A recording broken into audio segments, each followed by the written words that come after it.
If we fast forward to your service as a general authority, you served as executive director of the missionary department. Well, first of all, let me say that we were released as mission president here in 2004, July, and I was called the next April. So I didn't have much weight between having served as a mission president and being called as a general authority, and went right into the missionary department immediately. Elder Quentin L. Cook at that time was the executive director. He was a 70. And I have to say, Heidi, he was absolutely wonderful with me. He and I drew very close. I was one of his assistants, if you will, and he was a great mentor for me. And I still try to remind him how grateful I am from time to time when I see him for that experience. He had such a burden. I'd come home at night to Jane and say, "Oh, I'm so glad I don't have his job." And then 2 years later I did, when he moved on, and first into the presidency of the 70 and then quorum of the 12. But it's a wonderful, wonderful, wonderful place to be in the church. I served there for the entire duration of my tenure as a general authority. Missionary department was my major assignment. I had other smaller assignments.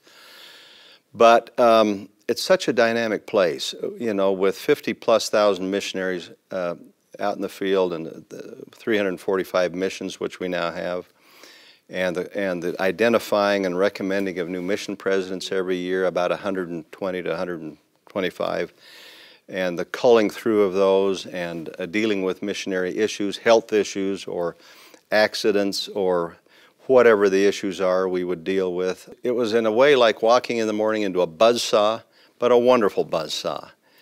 And I just can't tell you, I think Jane would tell you, that when that went away, when I was released from that assignment, I really felt a loss. Yeah, it was wonderful. And of course, the executive director has at least 3 or 4 other assistant executive directors as general authorities. So Elder Evans, who succeeded me, was with me for 2 years before I was released, and that's the caliber of general authority that we have in that department. They're wonderful, they're experienced, they're wise, and you know, we love the missionaries. We toured a lot of missions. We worked carefully and closely with the MTCs. We have 15 missionary training centers around the world, and Jane and I worked individually with each one of them, except Chile. We visited and worked with all of them, and toured missions along with our state conference assignments on Sundays and Saturdays.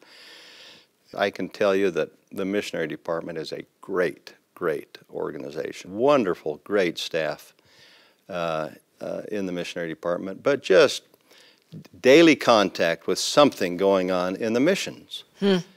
Everywhere in the world. And sometimes a call would come at 2 o'clock in the morning at home, and that was not a good sign. That always meant that someone had had an accident or missionary was lost temporarily. We always found them, but I just need to say this. The Missionary Executive Council, upon which I sat, is comprised of 4 people.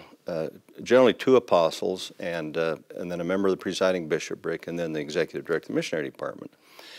And during my tenure in the missionary department, the chairman of that, the Missionary Executive Council, was first Elder Ballard, followed by Elder Perry, and then Elder Nelson as I left. And working closely, almost on a daily basis, with these men was one of the great choice experiences of my life.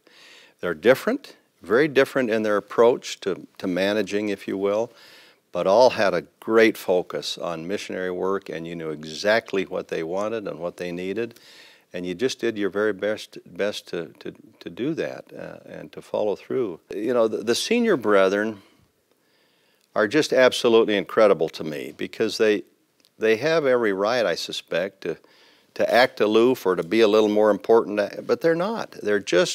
They treat you as an equal. They treat you with respect. They value your opinion. They listen. It's really a remarkable organization we have in this church, where you know, people listen.